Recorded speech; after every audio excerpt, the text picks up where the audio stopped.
কোরআনকে কত মানুষ ব্যান করার চেষ্টা করেছিল। এই ভারতের জমিনে 1985 সালে শীতল সিং নামে কলকাতার হাইকোর্টে মামলা করেছিল কোরআনের উপরে। ভারতের জজ সাহেব, হাইকোর্টের জজ সাহেব রায় দেওয়ার পূর্বে দিল্লির জামে মসজিদের ইমাম বলেছিল যে সারা পৃথিবীর মুসলমানদের মাথার মগজ, সারা পৃথিবীর মুসলমানদের বুকের খনি, চোখের মনি, এই কোরআনকে যদি কোনো জজ যদি ব্যান করার রায় দেয়, আমি দিল্লির জামে মসজিদের ইমাম বলছি তার বুকের ওপরে পা তুলে দিয়ে বাম হাত দিয়ে তার জিহ্বাটাকে টেনে ছিঁড়ে ফেলে দেব। জোরে বলেন সুবহানাল্লাহ। আজকে বাবা যে আমাদের যুবকেরাই দেখেন ওখানে দাঁড়িয়ে থাকবে। আমার ভাই তোদের পা দুখান আগায়া দাও, একটু আসার সুযোগ দেন না। এ ভাই একটু এগিয়ে আসেন না, আপনারা রাস্তাটা ছেড়ে দেন না। ইনশাল্লাহ লকডাউন করে ফেলবো, লকডাউন করে ফেলবো ইনশাল্লাহ। আসেন, একটু আসেন। হ্যাঁ ব্রাদার ইসলাম, আমি এবার আর ডাকাডাকি, যার আল্লাহ যাকে হেদায়েত করবে সে অবশ্যই আসবে। আর যারা মাস্তানি করবো তোদের চাইতে বড় মস্তান ছিল ফেরাউন। বাবজি এদের চাইতে বড় মস্তান ছিল ফেরাউন।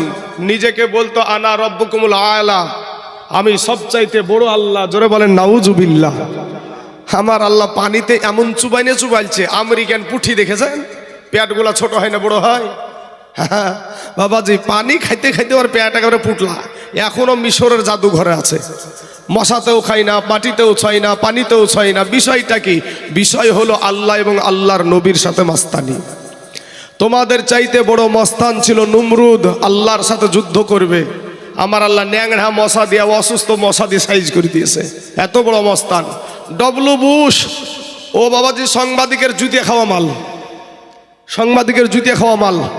আল্লাহ যত জালেমেরা এসেছে সব জালেমদেরকে আল্লাহ বেইজ্জতি করে দুনিয়া থেকে পাঠিয়েছে। এই যে আমাদের সমাজে দেখছেন না, আমাদের ভারতবর্ষে আমার মুসলমান ভাইদেরকে জোর করে জয় শ্রীরামের স্লোগান দেওয়াই। ওরে ভাই শোনো, আমরা মুসলমান, আমরা মানি আমার দয়ার নবীকে, ওনার আদর্শ সম্পর্কে আল্লাহ কোরআনে বলছেন লাকাদ কানা লাকুম ফি রাসূলিল্লাহি উসওয়াতুন হাসানাহ। যার আদর্শের মধ্যে কোনো ভুল নাই, যার আদর্শ সম্পর্কে আল্লাহ কোরআনে বলছে ওয়া ইন্নাকা লাআলা খুলুকিন আযীম। আরে বাবা, যে আজিম শব্দটা সুবহানা রব্বিয়াল আজিম, সুবহানা রব্বিয়াল আজিম কার শানে ব্যবহার করি? আল্লাহর শানে। আর আমার আল্লাহ নবীর শানে বলছে ওয়া ইন্নাকা লাআলা খুলুকিন আযীম। আমার নবীর আদর্শতে, আমার নবীজির আদর্শ অতি উত্তম, অতি বড় আদর্শ, যেই আদর্শতে কোনো ভুল নাই। আজ আমরা সেই নবীর আদর্শ মেনে চলি, তথা তাই তোমার মতন শুভেন্দু অধিকারী জয় শ্রীরামের স্লোগান একবার যদি দাও, আমরা মুসলমানেরা আল্লাহকে মানি, আল্লাহকে ছাড়া ভয় করি না। তুমি একবার যদি জয় শ্রীরামের স্লোগান দাও, আমরা 1000 বার নারায়ে তাকবীরের ধ্বনি দিতে পারি। চলবে ইনশাআল্লাহ। ওই হাত উঠিয়ে বলেন ইনশাআল্লাহ। অনেকে হাত তুলছে না, মনে করছে আমি চালাক। তুমি চালাক না, যারা হাত উঠাইলো তারাই চালাক। এক মুড়ল গেলছে বাবাজি, এক মুড়ল গেলছে আগে। এখন তো ঘরে ঘরে টয়লেট হয়েছে, বুঝলেন না? আগে টয়লেট ছিল না। আমরা কোথায় পায়খানা ফেরতাম গো বাবজি? জঙ্গলে, মাঠে। তা এক মুড়ল বলতে বিচার টিচার করতে হবে। এখন তো সব কিছু হলি থানাতে। তো মুড়ল গেলছে পায়খানা ফিরতে। তো পায়খানা ফিরতে বদনাতে করে পানি নিয়ে গেলছে। পায়খানা বিড়ির টান, বুঝতে পারছেন না? বিড়ির টান আর মাঠের বাতাসের আরাম করে পায়খানা ফিরি। যখন পানি খরচ করতে যায় দেখছে বদনাতে এক ফোঁটা পানিও নাই। তখন মুড়ল বলছে হারে, আমি 2-4 গ্রামের আমি বিচার করি, কেউ কোনোদিন আমাকে ঠগাইতে পারল না, আর তুই বদনা আমাকে ঠকিয়ে দিলি। হ্যাঁ, তুই আগামী কালকে কিভাবে যে ঠগাইস তাও দেখছি, দাঁড়া। পরের দিন ওই বদনাতে করে পানি নিয়ে আবার গেলছে বাবা। যাওয়ার পরে বলছে তুই তো গতকালকে ঠগালছিস, আজ কি করে ঠগাইস তাও দেখছি, দাঁড়া। আজকে পায়খানা ফিরার আগে পানি খরচ করব। ও দর্শক ভাইয়েরা, আমি বলবো যারা হাত উঠিয়েছে, আমার আল্লাহ দেখে না, দেখে না গো?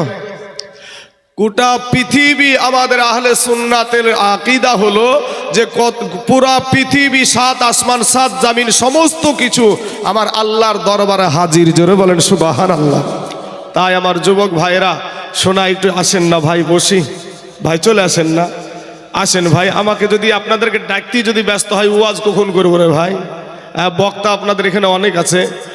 আসাম থেকে আপনাদের এখানে বক্তা এসেছে, আমার সঙ্গে এসেছে বাবাজি। উত্তর দিনাজপুর থেকে আসছিলাম, রাস্তায় দেখা হয়ে গেছে, তো উনি এসে হাজির হয়ে গেছেন। খুব ভালো মনের মানুষ, সুবহানাল্লাহ। এত মোহাব্বত দেখালো রাস্তায়, দেখা হওয়ার পরে। খুব ভালো মানুষ। দেখবেন কমিটি একের পর এক নিয়ে আসবে অবশ্যই। তা আমি বলবো, এই ভাই লাল চাদর গায়ে দিয়ে ভাই এদিকে এসো না। ওখানে দাঁড়িয়ে কেন?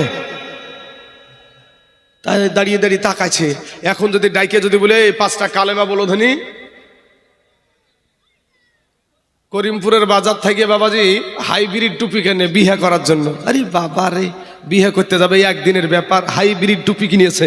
আমাদের পাগড়িতে তো একটা ফুল আছে ছোট করিয়ে, তো ওরা বা দেখবেন একবারে সেই বিশাল টুপি। ইমাম সাহেবের কাছে চলে এসেছে, বিয়ে পড়াবে ইমাম সাহেব। ইমাম সাহেব, হ্যাঁ বাবা তুমি তো মুসলমান আছে। হ্যাঁ হুজুর আমি মুসলমানের বেটা। তো তোমার মাও মুসলমান, বাবাও মুসলমান, তো তুমি একটু ইস্তেগফার মানে তোবাগুলা করো, কালেমা টালেমা একটু পড়ো, আমি তোমাকে কবুলটা করে দিছি। দেখবেন রুমালটাকে সুন্দর করে একে ভাঁজ করে। আচ্ছা না নাই, মুখ দিয়ে কালেমা বের হয় না, তারপরে ওখান থেকে দাঁড়ায় দেখেন এখন পর্যন্ত দাঁড়িয়ে আছে, অনেক যুগ দাঁড়িয়ে আছে, মুখ দিয়ে কালেমা বের হয় না। ভাই যান, আমি তোমাদেরকে কষ্ট দেওয়ার জন্য বলছি না ভাই। দেখো তোমার ব্রেনটাকে একটু লাগায়া দাও। আমি আপনাদেরকে একটা প্রশ্ন করব। আলেম উলামা অত বেয়াদব না যে প্রশ্ন আপনারা জানেন না, আপনাকে মানুষের কাছে বেইজ্জতি করার জন্য যে প্রশ্ন করবে, আলেমেরা এরকম বেয়াদব না।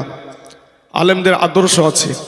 তো বলেন যে একটা 6 বছর 5 বছর বা 8 বছরের বাচ্চা আপনাদের কবরস্থানে আছে না নাই গো? এই কথা বলেন ভাইরা, আছে না নাই? আমাদের মতন যুবক দাঁড়িয়ে আছে, যত যুবক বসে আছে, এই যুবক বয়সের ছেলে আপনাদের কবরস্থানে আছে না নাই? আমার আরজাল ভাইয়ের মতন সাদা দাড়ি, নাবিজির সুন্নাতি দাড়ি, এই সাদা দাড়িওয়ালা মানুষ আপনাদের কবরস্থানে আছে না নাই? আসার সিরিয়াল আছে, যাওয়ার কোনো সিরিয়াল নাই।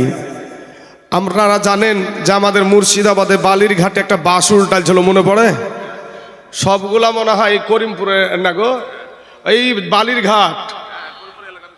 তো ওটা ইসলামপুর, আপনার আমাদের লাইনে ইসলামপুর পার হয়ে বালির ঘাটে একটা বাস গিয়ে পানির ভিতরে ঢুকে গিয়েছিল।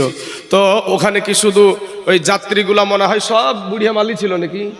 হ্যাঁ, সব রকমের ছিল, শিশু ছিল, নারী ছিল, যুবক ছিল, যুবতী ছিল, বৃদ্ধ ছিল, সবাইকে নিয়ে চলে গেছে।